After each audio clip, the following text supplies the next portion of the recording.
I'm Salad, Mint Salad, and I saw No Time to Die. It is directed by Cary Joji Fukunaga, written by Robert Wade and Neil Purvis, and also Cary Joji Fukunaga. If you haven't seen this movie, I will spoil it for you. This movie starts when we're starting with a flashback. We're seeing how Madeline's parents got killed. Turns out that Madeline's dad got somebody's entire family killed, but there's one person who survived, and so he goes to the house of the person who killed his father and sees Madeline and her mother, and that guy is like pow towards the mother. And then she foolishly runs out of the house and runs onto an ice lake, and part of it is thick and then you see the middle part which is thin. I'm like, why did you go there? You see plenty of open space over yonder, and of course that man saves her from drowning in the cold iceness. And then several years later we have Bond. He's at the headstone of Vesper, and then he sees a Spectre card, and then it explodes, and then he gets chased, and essentially he mistrusts Madeline and puts her on a train and is like, I'll never see you again. And then movie starts 5 years later where Bond is retired. We got Madeline is just kind of chilling all over the place. A Spectre man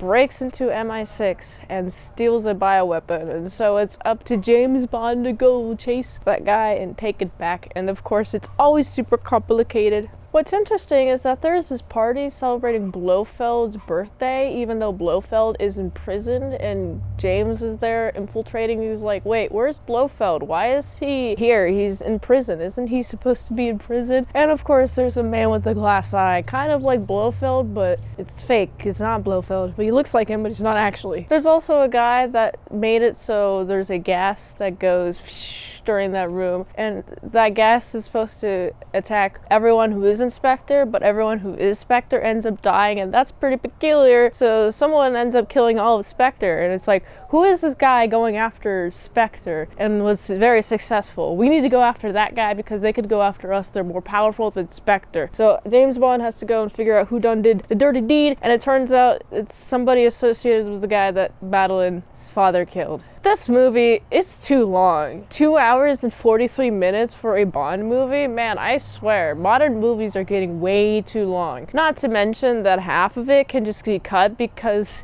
it's just empty space. You literally don't need half of that empty space. Well, you do need it for pacing reasons, and I do appreciate the pacing, but at some points it just feels like there's too much going on. It's too much stacking on top of each other for me to remember any of it. Of course, we encounter a factory that is very necessary to destroy, and so they have MI6 goes with a bunch of missiles, but Bond's there, and Bond's like, well, I'm gonna leave, and then he doesn't, and then the missiles hit, and everyone is so sad for Bond's death. What's so fun about the ending is that Bond is dead, and we have a new 007.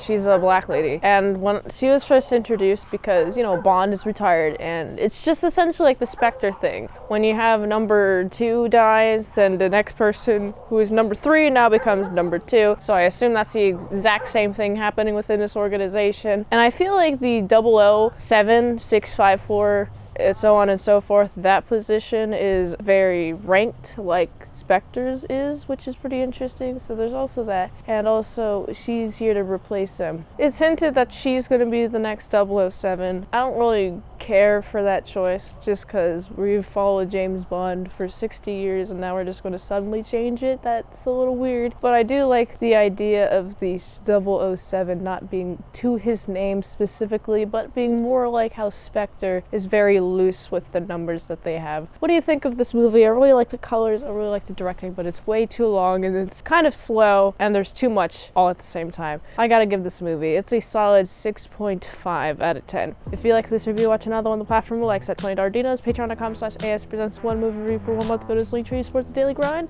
of all them daily movies, so go here. And until next time in Salad Saw, I'll see you later. My salad to croutons and bacon bits. Adios.